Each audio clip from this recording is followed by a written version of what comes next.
Hello and welcome back to Advent of Cyber. This is day 20 and it's going to be Race Conditions, Toy to the World. So today's story is the Best Festival Company has launched its limited edition sleigh toy with only 10 pieces available at midnight. Within seconds, thousands rushed to buy one, but something strange happened. More than 10 lucky customers received confirmation emails stating that their orders were successful. Confusion spread fast. How could one have bought in the last toy? McSkitty was called to investigate. She quickly noticed that multiple buyers purchased at the exact moment, slipping through the system's timing flaw. Sir Carabane's mischievous bandit bunnies had found a way to exploit this chaos, flooding the checkout with rapid clicks. By morning, TBFC faced angry shoppers, missing stock, and a mystery that revealed just how dangerous a few milliseconds could be during the holiday rush. Learning objectives for today are going to be understand what race conditions are and how they can affect web applications, learn how to identify and exploit race conditions in web requests, how concurrent requests can manipulate stock or transaction values, and explore simple mitigation techniques to prevent race condition vulnerabilities. A race condition happens when two or more actions occur at the same time, and the system's outcome depends on the order in which they finish. In web applications, this often happens when multiple users or automated requests simultaneously access or modify shared resources such as inventory or account balances. If proper synchronization isn't in place, this can lead to unexpected results, such as duplicate transactions, oversold items, or unauthorized data changes. Types of race conditions. Generally, race condition attacks can be divided into three categories. We have time to checkout use, we have shared resource, and atomicity violation. Not even sure if I'm saying that correctly, but next. Time for some action. Now that we understand the basic concepts, let's take the example of TBFC shopping cart app and exploit the race condition. Configuring the environment. First, we will configure Firefox to route traffic through Burp Suite. On the attack box, open Firefox, click the Foxy Proxy icon, and select the Burp profile. And here's the Foxy Proxy extension, and we're going to change it to Burp. Next, click the Burp Suite icon on the desktop. We can see Burp right here. And then we're going to open a temporary project in memory and click next and start. All right, once the application is started, you will see the following screen where we will use the proxy and repeater option to exploit the race condition. So we'll go here. This is the proxy tab, and we can see that intercept is on. And then we can see here, we can see that get request for the site that we had open has now appeared. So before proceeding, ensure that you turn off intercept and Burp Suite, open the proxy tab, check the intercept sub tab. If the button says intercept on, click it so it changes to intercept off. This step ensures that Burp Suite no longer holds your browser requests and allows them to pass through normally. So making a legitimate request, now that we have the environment configured, let's make a normal request, open Firefox and open the web app, and you will see the following login page.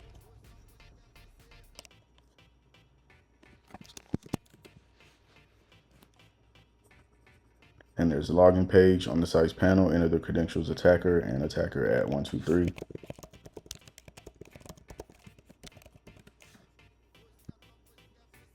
And now that we can log in, to make a legitimate purchase, click add to cart for the sleigh toy,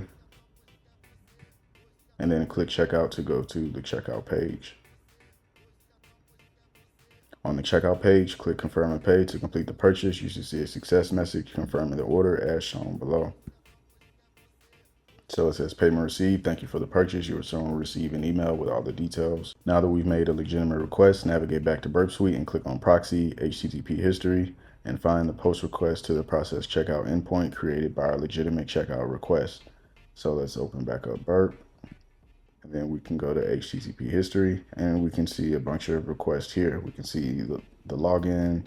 We can see the shop when we click to add to cart. And then the process checkout is what we're looking for, which is a post request. We're going to right click this and send it to the repeater.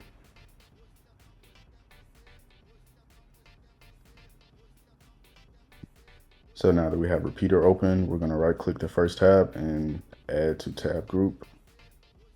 And then we're going to create tab group. We're going to name it cart. Now we're going to right click the request tab and select duplicate tab. When prompted, enter the number of copies you want. For example, 15. You will now have that many identical request tabs inside the cart group. And then we can hit duplicate. And then let's just duplicate 15 times. Next, use the repeater tool, send drop down menu, and send group in parallel.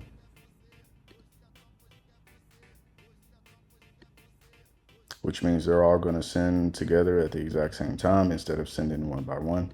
So it's letting us know here that's going to launch all copies at once and waits for the final byte from each response, maximizing the timing overlap to trigger race conditions. Once this is done, click send group, and this is going to launch all 15 requests to the server simultaneously. So let's go ahead and hit send and see what happens. Okay, finally, visit the web app. You will see multiple confirmed orders and the Slay toy stock reduced, possibly going negative. So let's go back to the browser. And if we go back to view orders, we can see instead of the one order that we placed, we can now see multiple. We have 17 in total. So now mitigation. The attacker logged in and made a normal purchase of the limited Slay toy using Burp Suite. He captured checkout requests and sent it multiple times in parallel.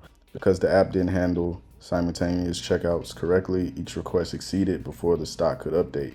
This allowed the attacker to buy more toys than available, resulting in a race condition and pushing the stock into negative values.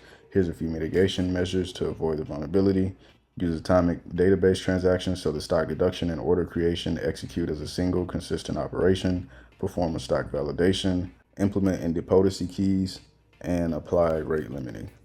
So our first question is going to be, what is the flag value once the stocks are negative? So let's go back to the shop. And we can see a flag here on the home page because we have now oversold this and put it under -7. So we can see our first flag here.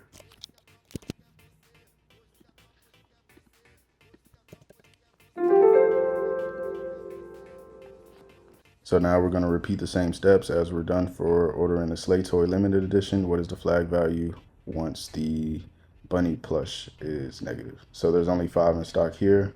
So we're going to go ahead, add this to cart. And before we do that, we're going to go back to Burp. We're going to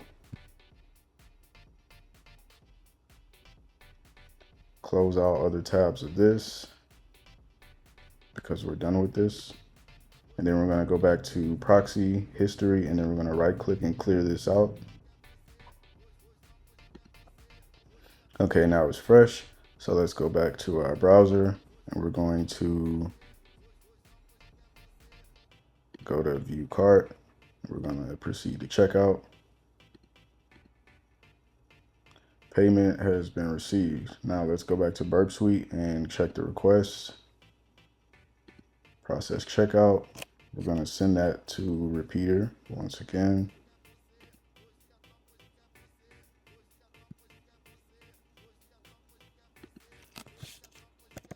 We're going to name this group plush, and then we're going to duplicate this. There was 5 in stock. We placed 1 order, so there's 4 left. So let's just do 5 again to put it at -1.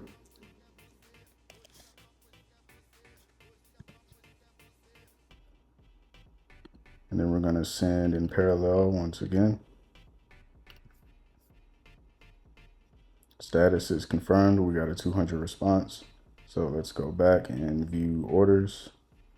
And we can see here, many more orders were complete. So let's go back to shop and see if we get the second flag, which we do here. So we can go ahead and copy. And it looks like we've completely oversold the whole entire store. So it says the last question is, feel free to check out the race conditions room if you enjoy this task. If that's something you want to do, go ahead and check that out. But we're going to end out for today.